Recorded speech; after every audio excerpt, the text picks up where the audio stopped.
Good afternoon, friends. It's my joy to invite you this afternoon to our Good Friday service, which will be held at this stream tomorrow evening, April 10th at 6 p.m.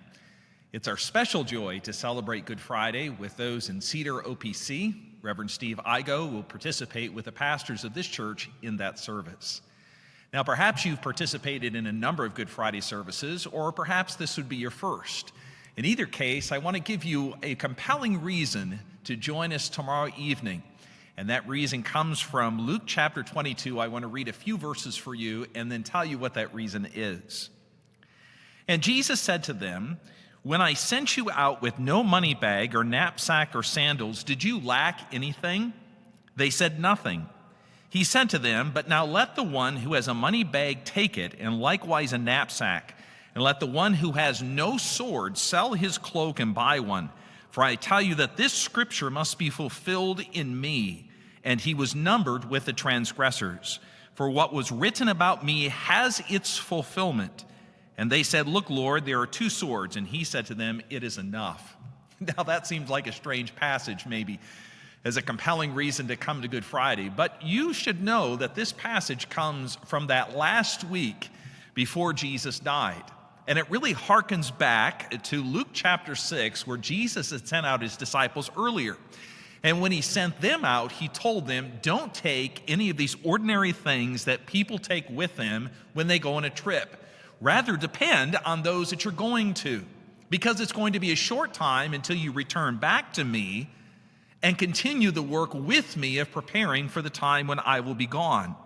Now, in this passage, right before he goes to the cross, he tells his disciples, now is the time for you four. This is no longer a time when you're going to spend with me, but no, there is coming a time where you will be sent out by yourselves. Get ready. And so he tells them to take their knapsacks, to take their money bag, to take even a sword with them. Not because they're going to bring into the kingdom of Christ by force, but rather because they should be ready, no matter what the situation, to do the work of Jesus Christ. Now, as I noted, this passage comes right after the celebration of the first Lord's Supper and right before we see the passages that lead Jesus to the cross. And even though this might not be a passage that you think about in terms of Good Friday, I'd like to draw a connection for you this afternoon. And that is what Jesus says here is also meant for you. That is, Jesus wants you to know that Good Friday is a celebration of his death and the coming of his kingdom in power, but it's also meant to prepare you for the work that Jesus has given to us as a church. Now, you may feel during this time of social isolation that you're in kind of a holding pattern, that you can't do the kind of things that you would like to do. Let me suggest to you, here is something you can do to prepare for the time when that isolation is lifted.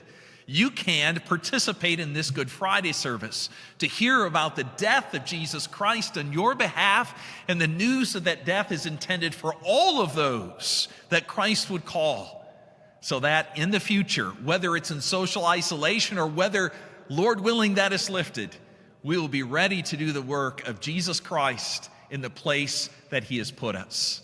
So again, let me welcome you tomorrow evening, Friday, April 10th, 6 p.m. on this live stream. I'm looking forward to celebrating Jesus' death with you. Thank you.